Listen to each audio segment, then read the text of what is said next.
Hello viewers,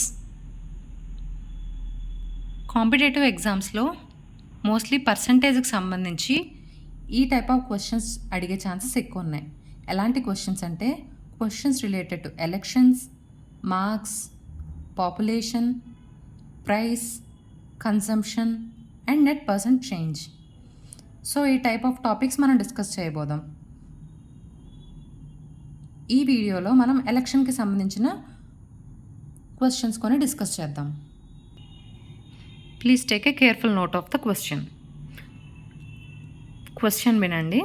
at an election a candidate secures 35% votes and is defeated by the other candidate by a margin of 450 votes. Find the total number of votes. ఒక ఎలక్షన్లో ఒక క్యాండిడేట్కి 35% oats వచ్చినాయంట. అతను ఓడిపోయాడు. ఎన్ని ఓట్స్తో? Other candidates వచ్చిన winner candidate వచ్చిన votes కన్నా 450 ఓట్స్ డిఫరెన్స్తో ఓడిపోయాడట.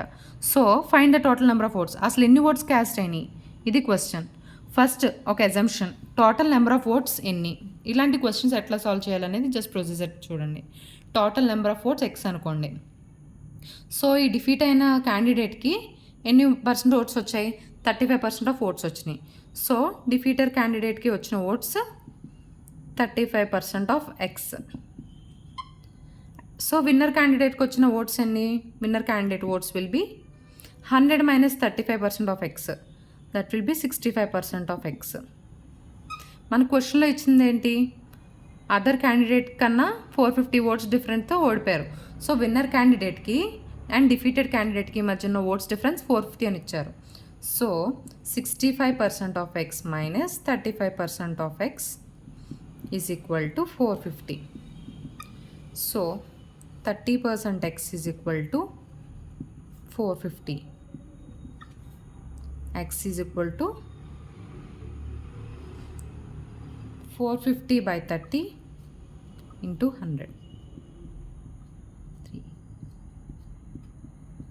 1500. So total number of votes. So total number of votes 1500 అనమాట. ఈ kind of question first total number of votes X అని తీసుకుంటే మిగతా ఈజీగా సాల్వ్ చేయొచ్చు. విన్నర్ క్యాండిడేట్ని డిఫీటెడ్ క్యాండిడేట్ని తీసుకుని ఇట్లా సాల్వ్ చేయొచ్చు. Let's go to the second question. Second క్వశ్చన్కి వెళ్ళే ముందు ఈ క్వశ్చన్ ఆన్సర్ స్క్రీన్ షాట్ తీసుకున్న వాళ్ళు ఎవరన్నా ఉంటే జస్ట్ ఒక స్క్రీన్ షాట్ తీసుకోండి.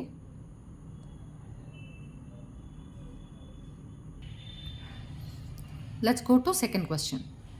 At an election a candidate secures 62% votes is elected with majority of 144 votes. Total votes by successful candidate ఎంత? సో ఒక ఎలక్షన్లో ఒక క్యాండిడేట్ 62% ఆఫ్ ఓట్స్ గెలుచుకున్నాడు. అతను 140 ఓట్స్ మెజారిటీతో అంటే టోటల్ 144 కాదండి, అదర్ క్యాండిడేట్ మీద 144 ఓట్స్ ఎక్కువతో ఎలక్షన్లో సక్సెస్ఫుల్ అయ్యాడు. So total votes of the successful candidate ఎంత? సో యాజ్ యూజువల్ ప్రీవియస్ క్వశ్చన్లో తీసుకున్నట్టుగానే total number of votes x అనుకోండి. సో సక్సెస్ఫుల్ క్యాండిడేట్ వచ్చిన votes 62% of oats.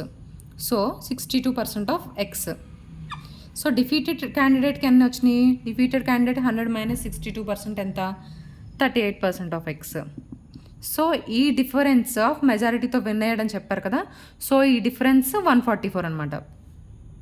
62% of x minus 38% of X is equal to 144. 62 minus 38, 48, 58, 24. 24% of x is equal to 144. So x is equal to 144 by 24 into 100. మీకు తెలుసని అనుకుంటున్నాను. 24% of X అంటే ఎలా రాస్తారు? 24/100 into X కదా. So దాన్ని ఇటు ఎక్స్ రాసినప్పుడు ఈ 100ని అటు పంపండి, క్రాస్ మల్టిప్లై అవుతుంది. Is equal to 144. So X is equal to 144 by 24 into 100. Calculate చేయండి, ఆన్సర్ చెప్పాలి. 12 2s are 24, 12 12s are 144, 2 6 100. So total number of votes ఎన్ని సక్సెస్ఫుల్ క్యాండిడేట్కి వచ్చినాయి? సక్సెస్ఫుల్ క్యాండిడేట్కి వచ్చినాయి 62% of X. Total votes 600. Successful candidate 62% of X కదా. So 62/100 of 600 ఎంత? 62 6 2 6 12 6 6 36 37. So 372 oats అనమాట. Successful క్యాండిడేట్స్కి వచ్చినాయి 372 ఓట్స్. ఈ క్వశ్చన్ని ఒక స్క్రీన్ షాట్ తీసేసుకోండి. నెక్స్ట్ క్వశ్చన్కి వెళ్దాం.